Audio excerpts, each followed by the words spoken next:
안녕하세요, 여러분들. 지난 시간에 이어서 계속 노동시장론 보도록 하겠습니다.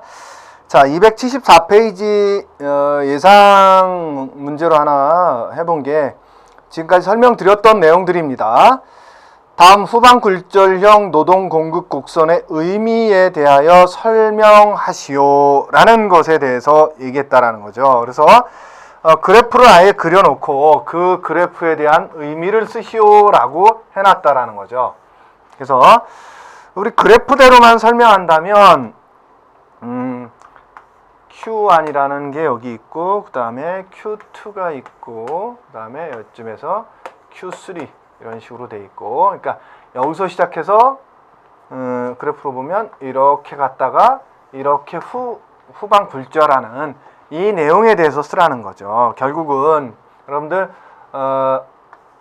Q1에서 Q2로 옮겨는 거, 이거는 소득이 증가함에 따라 노동 공급도 증가시킨다라는 거죠. 근데 문제는 한도 끝도 없이 증가시키는 게 아니라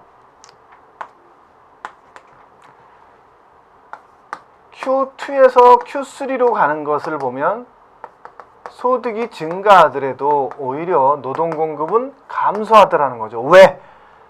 Q2 지점에서 이미 이제 이 지점이 만족스러운 소득 수준이 됐다라는 거죠. 소득 수준에 이른 지점이 되는 거죠. 이게 Q2가. 그러다 보니까 만족스러워진 다음부터는 어떻게 한다? 근로소득이 높게 올라가더라도, 임금이 올라가더라도 노동 공급을 증가시키는 게 아니라 오히려 감소시키더라는 거죠. 그래서 이 Q1과 Q2에서 나타나는 건 무슨 효과다? 예, 여기서 나타나는 게 대체 효과가 나타나는 거죠. 그래서 여기서의 여가는 어떻다? 열등제다. 그 다음에 Q2와 Q3로 가는 요 지점에서 나타나는 거, 요 지점에서 나타나는 건 뭐다? 예, 소득 효과가 나타나는 거죠. 소득 효과가 나타나는 거고, 그 다음에 여가는 여기서는 뭐다? 정상제라는 거죠. 예, 그래서 노동 공급은 증가시키고 여기서는 노동 공급은 감소시킨다라는 거죠. 예, 계속 제가 설명했던 부분이니까 제가 마지막으로 여기서 이렇게 한번 설명해 드리면 여러분들이 이해하실 거라고 생각돼서 이제 넘어가겠습니다. 그 다음에 275페이지 예상 문제. 제시된 내용에서 김대리의 노동 공급을 분석해 나타난 효과를 설명하시오. S사에 다니는 김대리는 올해 월급이 16.7% 인상되었다.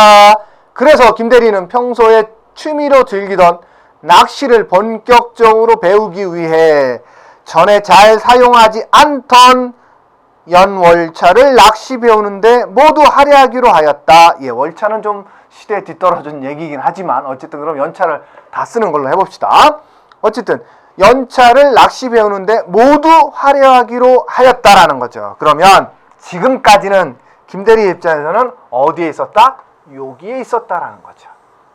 근데 그 어디에 있었는지 모르겠어요. 이 어디에 있었는지 모르겠는데 16.7%가 넘어가면서 요 지점이 넘어간 거야. 요리 건너가 버린 거야. 이제 내 임금 수준이 오르기 전에는 여기 있었는데 16.7% 오르면서 여기 온 거야. 이제 그래서 뭘 한다? 이 사람이 평소에 취미로 즐기던 낚시를 본격적으로 배우기 위해 전에 사용하지 않던 연차를 모두 쓰기로 했대요. 모두 쓰.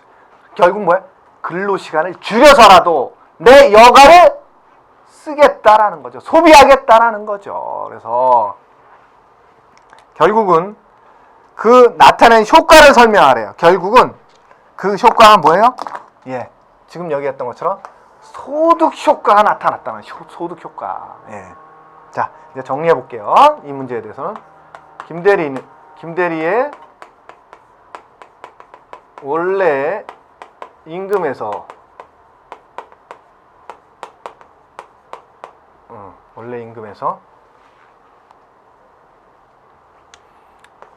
16.7%가, 그러니까 이 그래프를 지금 이 문제에 대해서는 이 그래프를 같이 그려주는 게 좋습니다. 네, 같이 설명하는 거죠. 이 그래프 밑으로 이제 설명한다면 16.7%가 증가함으로써 그래프에서 보는 것처럼 예를 들어서 이제 그래프를 여기를 A라고 썼다면 여기를 이제 B라고 쓰는 거죠.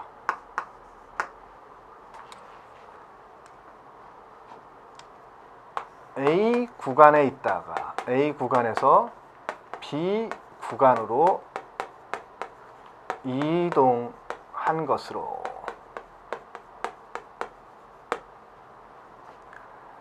A 구간에서는 소득 증가에 따라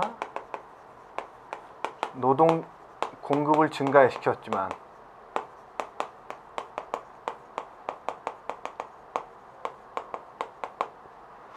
B 구간으로 이동함으로써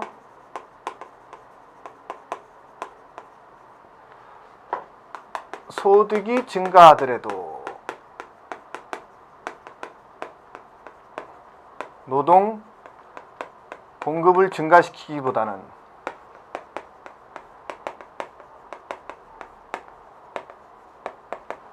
여가를 증가시켜서 노동 공급을 감소시키는 소득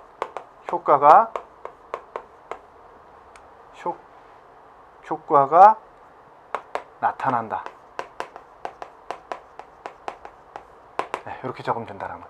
무슨 효과가 나타났냐까지 물어봤다라는 건 문제 자체는 거죠. 나타난 효과를 설명하시오라고 했던 거죠. 그래서 김대리가 여기에 있다가 이리 건너감으로 해서 소득 효과가 나타나기 시작했다라는 거죠. 그래서 여가가 정상대가 됐기 때문에 증가된 소득만큼 여가라는 게 뭐예요? 여기서 김대리의 여가는 뭐예요? 낚시죠, 낚시. 낚시를 더 많이 소비하고 싶은 거죠. 더 많이 쓰고 싶은 거예요. 정상제가 됐기 때문에 여가가. 그죠? 그래서 근로시간 줄이면서라도 낚시를 배우고자 하는 거죠. 이게 소득 효과가 나타난 거예요. 그 얘기를 하라는 거예요. 아시겠죠? 자, 다음은 기출문제 법정 근로시간이 기출문제 15번 276페이지입니다. 법정 근로시간이 44시간에서 40시간으로 줄어들었고 주당 근로시간 얘기하는 거죠. 임금 할증률이 일정하게 적용될 때 근로자의 소득과 노동 공급에는 어떠한 영향을 미치는지 여가와 소득을 비유해서 설명하시오. 똑같이 후방 굴절형 노동 공급 곡선을 갖고 설명하라는 얘기입니다. 이것도.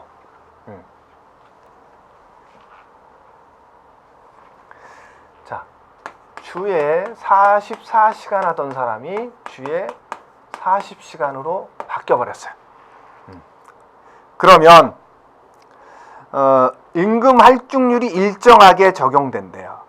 근로자의 소득과 노동 공급에는 어떠한 영향을 미치는지 여가와 소득을 비유해서 설명하시오. 자, 사실은 두 가지가 나올 수 있습니다. 첫 번째는 사실 우리나라에 이제 그 현실적인 얘기를 한번 하고 넘어갈게요. 우리나라는 주 44시간제에서 40시간제로 건너오면서는 임금의 하락이 있어서는 안 된다 그랬어요. 결국은 뭐예요? 예를 들어서 홍길동 씨가 주당 44시간 할 때 임금을 200 받았다면 주당 40시간 하더라도 200을 주라는 얘기했던 거죠. 그죠? 그러면 내가 4시간 덜해도 200을 받는다라면 어떻게 하겠어요?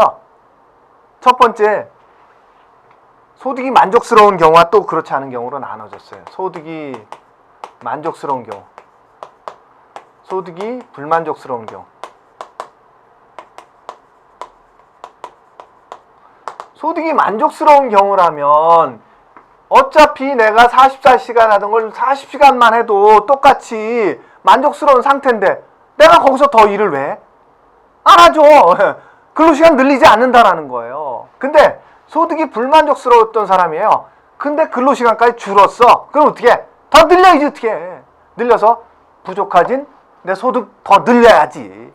당연한 얘기 아닙니까? 그 얘기 적으라는 거예요, 사실은.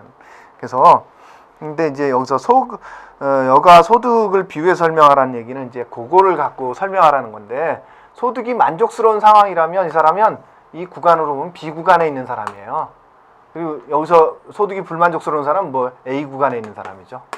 여기서는 소득 효과가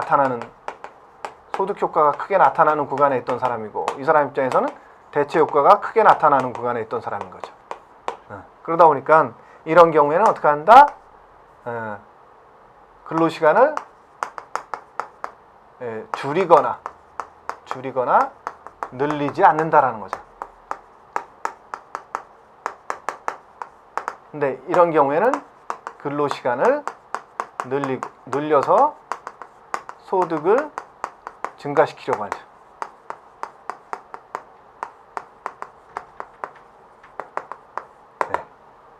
그 얘기를 하라는 거예요. 단지 이제 여가와 소득이라는 걸 얘기한다면, 소득이 만족스러운 경우라면 소득이 만족스럽기 때문에 여가를 소비하고 근로시간을 여기 뒤에다 쓰면 되겠네. 늘리지 않으면서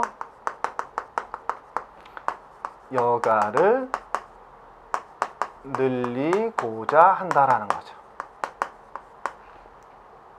이 경우는 근로시간을 늘려서 소득을 증가시키기 위해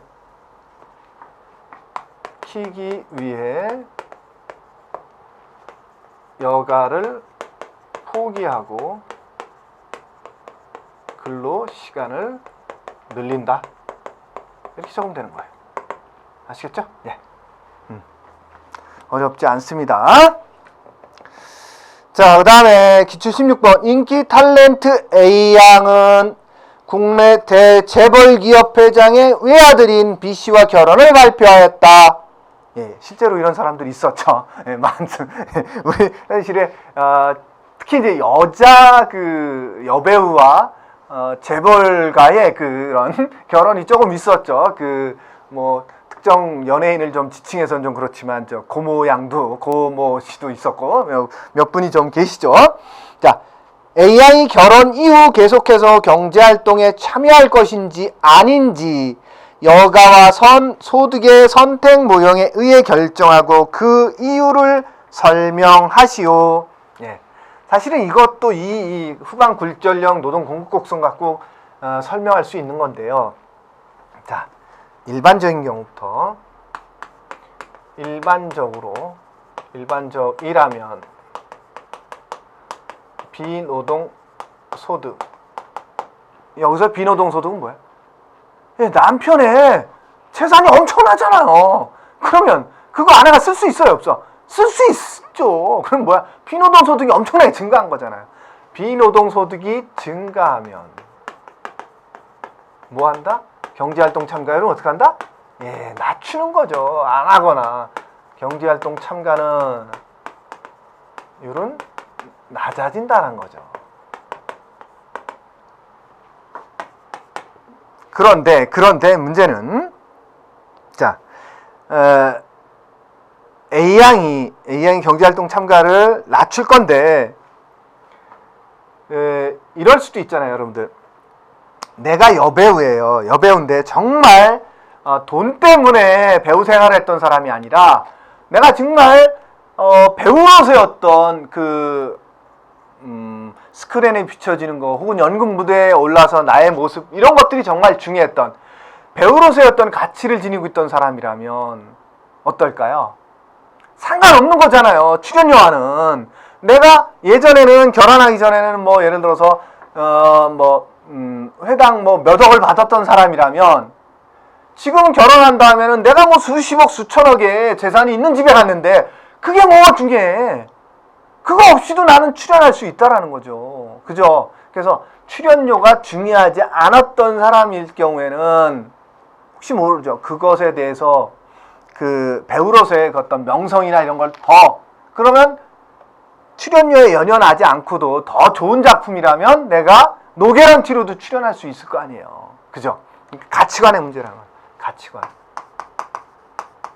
두 번째는 가치관의 문제가 될 수 있어요. 그래서 배우로서의 어떤 그것이 중요하다면 이제는 어떤 여기서 출연료에 상관없이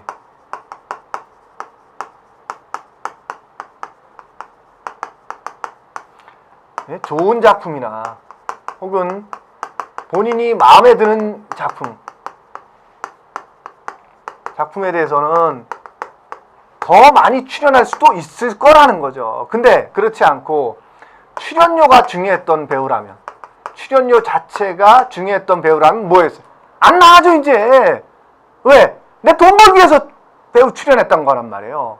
근데 지금 돈이 넘쳐나. 근데 내가 왜 출연해? 그렇지 않을 거 아니에요? 그죠? 그래서 출연자래는 출연료가 중요했던 부분이라면, 출연료가 중요한 배우라면 어떻게 해요? 예, 영화 출연이라는 뭐가 되는 경제활동을 포기하겠죠. 낮추는 거죠. 경제활동을 포기하거나 아예 낮추겠죠. 그래서 결론적으로 말하면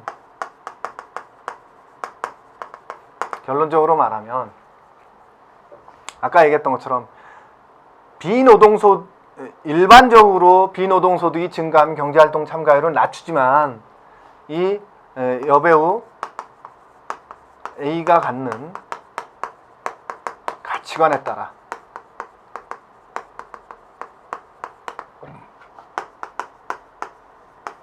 경제활동, 여기서 이제 뭐 배우 활동이겠죠. 배우 활동을 줄일 수도 높일 수도 있다라는 거죠. 자, 이해되시죠? 여러분들 그런 생각 안 드시나요? 여러분들 생각이라도 그럴 수 있잖아요. 그래서 배우로서의 명성이나 어떤 배우로서의 진짜 그 직업을 존중하는 어떤 사람이라면 출연료 이제 상관없어진 거잖아요. 그죠? 근데 그렇지 않고 내 출연료 때문에 지금까지 배우 생활했어? 그럼 할 필요 없죠. 이제는. 왜? 부잣집에 내가 가가지고 뭐 돈이라면 충분히 쓸 수 있는데 굳이 내가 영화 출연해가지고 뭐 감독한테 싫은 소리 듣고 막 이런 필요 없다라는 거죠. 예. 그럴 수 있다라는 거죠. 그죠? 자, 그 다음 문제도 비슷한 문제입니다. 사실은 중소기업에 다니고 있는 갑씨는 자식이 없는 고모로부터 세금을 제외하고 약 40억 원의 유산을 증여받았다. 여러분들 어떻습니까? 아, 좋다. 이런 생각 드는 거죠. 그냥 문제 보면서 아이고 좋겠다 이런 생각 안 드나요? 이거 문제 풀어야 돼 뭐 이런 생각보다는 아이고 좋겠다 저 사람 이런 생각 들죠. 예, 저도 그런 생각 듭니다.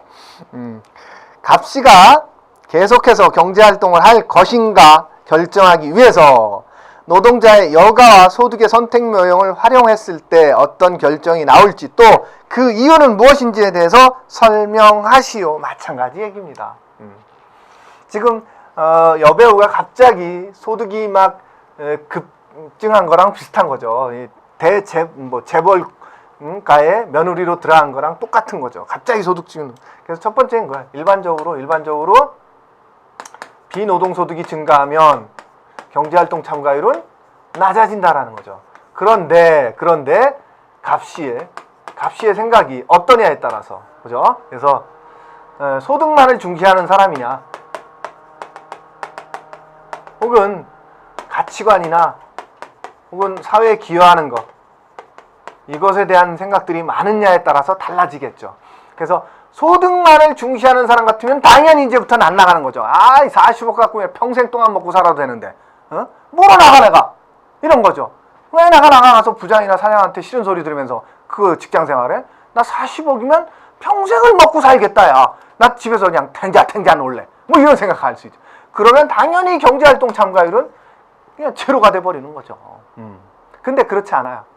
예를 들어서 내가 40억이 생겼지만 나는 평상시에 해보고 싶었던 것이 있었어. 예를 들어서 뭐 사업이라도 사회적 기업을 운영한다든가, 혹은 뭐 꼭 사회적 기업 아니더라도 내가 꼭 이 사업은 해가지고 말이야, 내가 좋아하는 사람들하고 이 꼭 사업 해가지고 내가 이 사회적으로도 이름도 없고 사회적으로 명함도 말이야, 그리고 막 TV나 언론에도 출연해서 성공한 사람이 젊은 사람, 이렇게 해보고 싶었던 사람이야. 그럼 어떻게 돼요?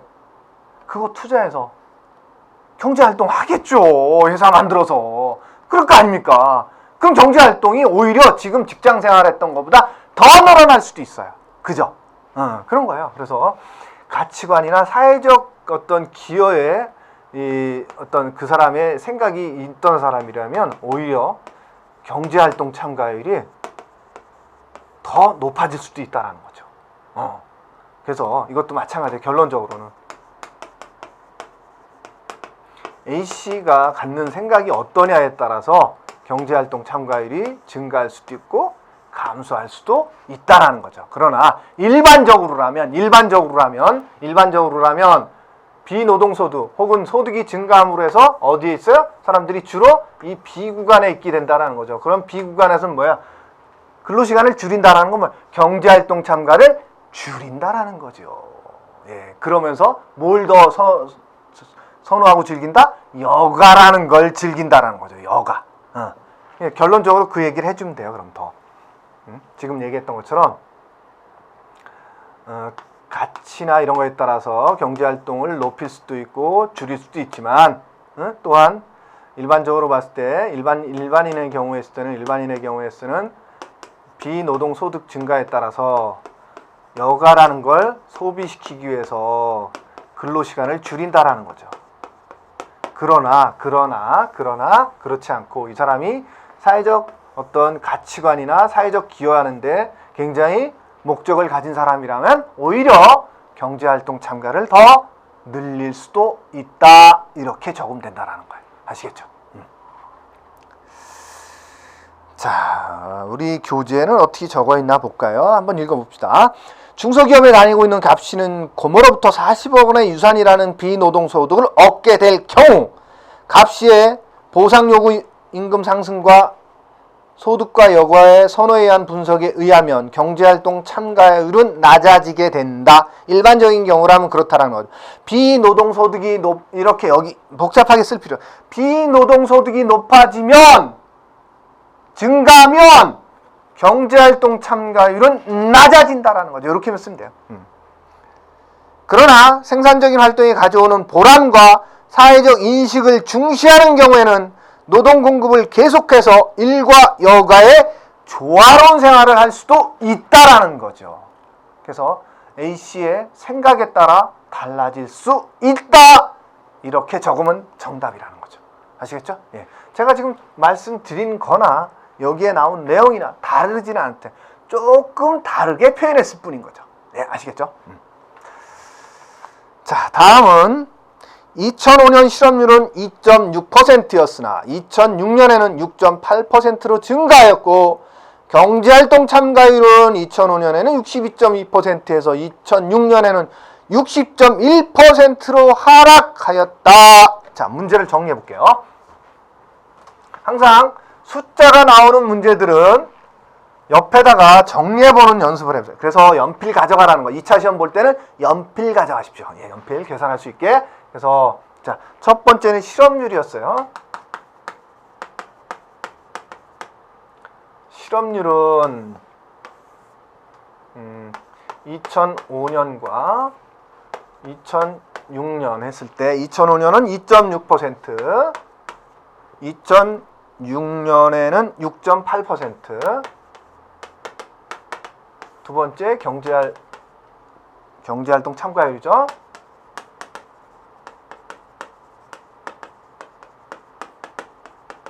경제활동 참가율은 2005년에는 62.2%. 근데 2006년엔 60.1%로 하락했대.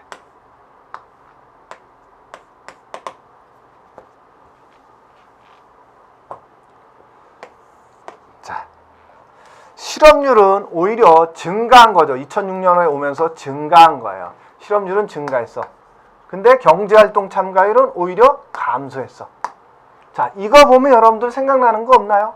여기서 이쯤에서 딱 생각나줘야 정말 공부 많이 해주신 분이고 1차에서 생각 안 나더라도 어쩔 수는 없죠. 예. 그러나 이제 지금은 제 수업 듣고는 이제 잊어버리시면 안 돼요. 아시겠죠? 여러분들 그 1차에서 이런 내용 들어본 적 있을 거예요. 그 실망 노동자 효과와 부가 노동자 효과라는 걸 들어본 적 있죠. 그죠? 자, 이 얘기했을 때 이제 기억이 나시면 이제 공부 많이 하신 분들이죠. 자, 인구 트리를 봤을 때 인구, 노동 가능 인구, 비노동 인구, 그 다음에 노동 가능 인구를 경제활동 인구와 비경제활동 인구,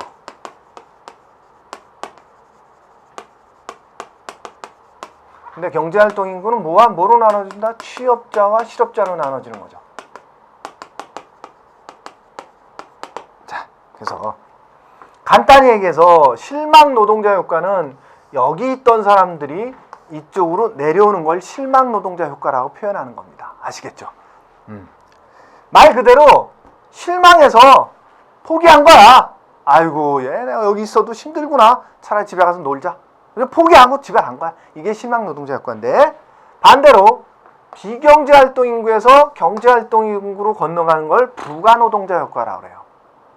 그래서 하나하나 설명을 하면 다시 주로 둘 다 불경기에 나타나요. 근데 불경기 때 자, 주로 이제 여기 있던 사람이 여기도 여러 사람들이 있겠죠. 정규직도 있고 뭐 비정규직도 있겠죠.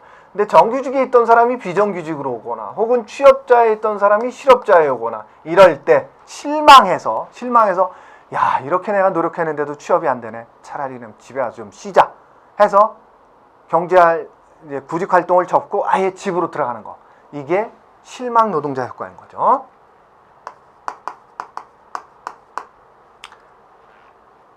그러면 경제활동 참가율이 낮아져요, 높아져요? 낮아지겠죠. 여기 있던 사람들이 이쪽으로 내려오는 거니까. 자, 경제활동 참가율의 공식은 뭐예요? 경제활동 참가율은 이것분의 이거잖아요. 노동 가능 인구분의 경제활동 인구 곱하기 100이죠. 자, 예를 들어 볼게요. 노동 가능 인구가 100명이야. 근데 경제활동 인구로 70명이 있었고 비경제활동 인구로 30명이 있었어. 그럼 경제활동 참가율은 몇 %야? 70%잖아요. 100분의 70이니까. 그죠? 근데 이 사람들 중에서 일부가 내려와 버렸어. 여기서 50명 남고 20명이 내려와 버렸어. 그럼 경제활동 참가율이 몇 %가 된 거야? 50%가 된 거죠. 100분의 50으로 줄은 거니까. 그렇잖아요. 지금 그러니까 실망 노동자 효과가 크면 어떻게 되는 거예요? 경제활동 참가율이 낮아진다. 당연히 낮아진다. 근데 문제는 주로 어디 있던 사람들이 내려온다? 여기 있던 사람들이 내려와. 여기 있던 사람들이 여기 오지는 않겠죠. 그럴 거 아니에요. 그죠? 그러니까 여기 있던 사람들이 내려오다 보니까 실업률도 낮아져요. 그래서 자, 실망 노동자 효과로 인해서는 경활률도 낮아지고 실업률도 낮아집니다. 반대로 부가 노동자 효과로 인해서는 반대로 여기 있던 사람들이 올라왔다고 생각을 해보세요. 자, 여기 30명이었던 사람이 10명이 올라갔어. 그럼 20명이 됐겠죠. 그럼 여기는 플러스 10명이 되는 거죠. 그럼 이건 낮아지는 거고 이건 높아지는 거잖아요. 그죠? 그러니까 경제활동 참가율은 오히려 높아지고, 그 다음에 이 사람들이 여기서 바로 간다고 취업자가 되는 건 아닐 거 아닙니까? 최소한 하루 이틀이라도 뭐 할 거예요? 구직 활동해야 될 거 아닙니까? 그죠? 그러면 이 사람들이 여기 있다가 어디로 가느냐? 요리 갔다가 여기서 이런 식으로 올라가겠죠. 그죠? 그럴 거 아닙니까? 그러면 경제활동 참가율 높아지면서 이것도 높아지겠죠. 그죠? 어쨌든 여기 기존에 있던 사람보다 훨씬 더 많아지니까 그러면 실업률도 높아진다. 일반적으로 이렇게 된다라는 거죠. 두 가지 효과 때문에. 근데 이 문제는 실업률은 높아졌는데 오히려 경제활동 참가율은 낮아졌대요. 그러면 자, 봅시다. 결국은 두 가지가 다 나타났다는 건데 변하지 않는 게 있어요. 실업률은 조금 변할 수 있어요. 어쨌든. 근데 이 경제활동 참가율은 변하지 않아요. 어떤 거? 여기에 있어서는 이게 낮아지는 거, 여기에 있어서는 높아지는 거, 이건 변하지 않아. 이거는 조금씩 변할 수 있어요. 왜냐하면 갑자기 이 실업자가 취업자로 바뀌어버리면 실업률엔 영향을 줄 수 있어요. 근데 여기에 있던 사람하고 여기에 있던 사람은 변하지 않는다라는 거죠. 그러다 보니까 이 경제활동 참가율을 낮추거나 높이는 거에는 변동이 없어요. 그러다 보니까 여기서 자, 이것에 대해서 나타났다 그러면 일단은 실망 노동자 효과가 나타난 거예요. 근데 실업률은 높아졌잖아요. 실업률은. 그러니까 뭐예요? 부가노동자 효과도 일단은 나타난 거야. 근데 부가노동자 효과보다 뭐가 더 크게 나타난 거다? 실망 노동자 효과가 훨씬 더 크게 나타났다라는 거죠. 자, 불경기예요. 불경기인데, 자, 이렇게 생각해 봅시다. 자, 취업해 있던 사람이 실업자가 됐어. 그래서 집에 돌아올 수도 있어. 근데 그렇다고 그러면 여러분들 집에서 가장이 실직했다 그래서 집에 놀고 있으면 아내나 아들 경우도 아빠 노니까 우리 다 놀자. 맨날 놀러 다니지 뭐. 이래요? 아닐 거 아닙니까? 그땐 누가 나가요? 아들이 됐든 딸이 됐든 혹은 와이프가 됐든 그럼 우리라도 좀 돈을 벌어야지. 이게 나가잖아요. 그게 부가노동자 효과라 그랬잖아요. 그런데 더 큰 거는 실망 노동자 효과가 더 크게 났다라는 거예요. 아시겠죠? 우리가 예전에 그 IMF라는 것을 겪은 적이 있어요. 그럴 때 이런 현상이었을 거예요. 그래서 어쨌든 이것의 정답은 그거예요. 자, 문제가 경기의 침체는 경제 활동 참가율을 감소시키거나 증가시키게 되는데 이 경우는 감소된 경우다. 이거 지금 물어보지 않고, 그러니까 이 문제에서는 실업률은 별로 이게 나왔지만 이거 갖고 따지는 게 아니라 경제활동 참가율 갖고만 얘기하고 있어요 지금. 그죠? 그 얘기잖아요. 경기의 침체는 경제활동 참가율을 감소시키거나 증가시키게 되는데 이 경우는 감소된 경우라 그랬어요. 이러한 경우를 일컫는 경제 용어와 그 내용을 설명하라.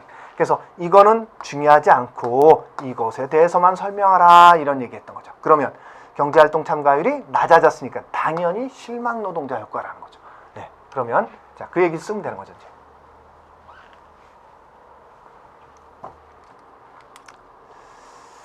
이러한 경우를 나타내는 경제 용어와 그 내용을 설명하시오. 네. 경제활동 참가율이 낮아진 것은 실망 노동자 효과 때문이다.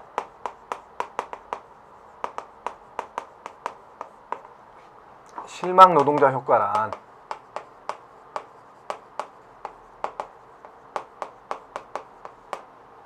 주로 불경기에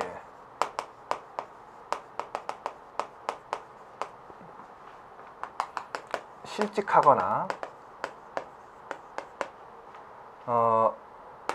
고용 상황이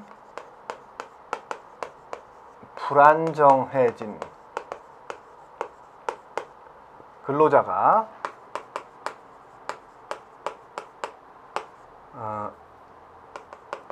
실업자로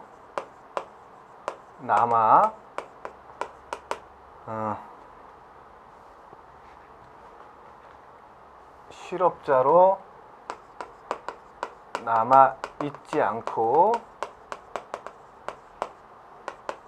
비경제 활동 인구로 유입되는 현상이다.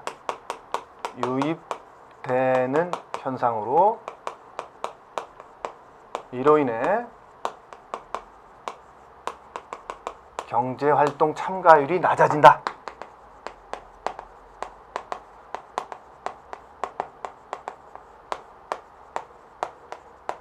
예, 이렇게 적으면 된다는 거죠.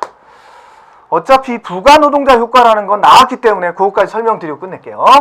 자, 부가노동자 효과란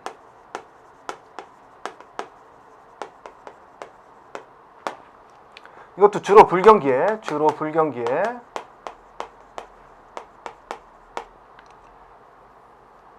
주노동자가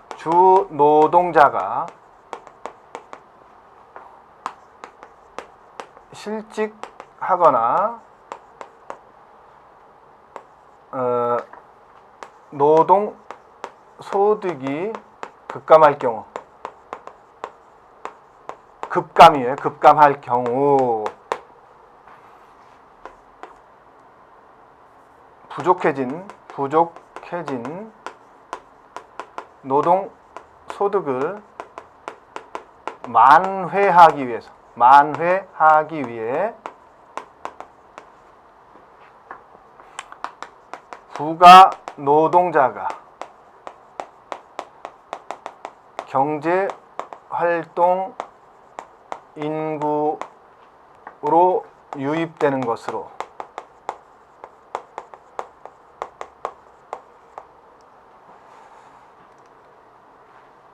경제활동 인구로 유입되는 것으로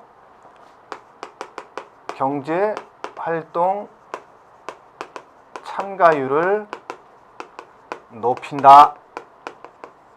이 정도만 적어도 부가 노동자 효과를 충분히 설명한 것으로 될 수도 있습니다. 예.